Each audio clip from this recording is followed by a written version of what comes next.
Hi friends, welcome to my channel. ನಾನಿವತ್ತು ನಿಮಗೆ ಇನ್ನೊಂದು ಹೊಸ ಜಾಬ್ ಅಪ್ಡೇಟ್ಸ್ ತೊಗೊಂಡು ಬಂದಿದ್ದೀನಿ.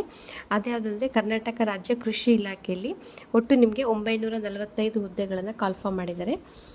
ಹುದ್ದೆ ಹೆಸರು ಕೃಷಿ ಅಧಿಕಾರಿ 128 ಹುದ್ದೆಗಳು ಹಾಗೂ ಸಹಾಯಕ ಕೃಷಿ ಅಧಿಕಾರಿ 817 ಹುದ್ದೆಗಳನ್ನು ಕಾಲ್ಫಾರ್ಮ್ ಮಾಡಿದ್ದಾರೆ. ಅದು ಸ್ಯಾಲ್ರಿ ಪ್ಯಾಕೇಜು 69,000ಇಂದ ನಿಮಗೆ 1,34,000ವರೆಗೂ ಇರುತ್ತೆ. ವಯೋಮಿತಿ 21 ವರ್ಷದಿಂದ ಗರಿಷ್ಠ 40 ವರ್ಷದೊಳಗಡೆ ಇರೋರು ಅಪ್ಲಿಕೇಶನ್ನ ಹಾಕಬೇಕಾಗುತ್ತೆ. ವಯೋಮಿತಿ ಸಡಿಲಿಕೆ OBC ಅವರಿಗೆ 3 ವರ್ಷ ಇರುತ್ತೆ.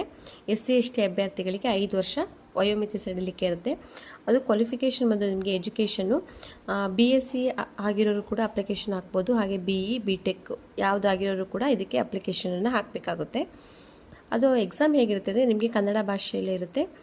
ಕನ್ನಡ ಭಾಷಾ ಪರೀಕ್ಷೆ ಇರುತ್ತೆ ಮತ್ತು ಹಾಗೂ ಸ್ಪರ್ಧಾತ್ಮಕ ಪರೀಕ್ಷೆ ಇರುತ್ತೆ. ಅಪ್ಲಿಕೇಶನ್ ನಿಮಗೆ ಕೊನೆಯ ದಿನಾಂಕ ಬಂದು ಜೂನ್ 20, 2026. ಪ್ರಾರಂಭ ನಿಮಗೆ ಮೇ 30ಕ್ಕೆ ಅಪ್ಲಿಕೇಶನನ್ನು ಕಾಲ್ಫಾರ್ಮ್ ಮಾಡಿದ್ದಾರೆ.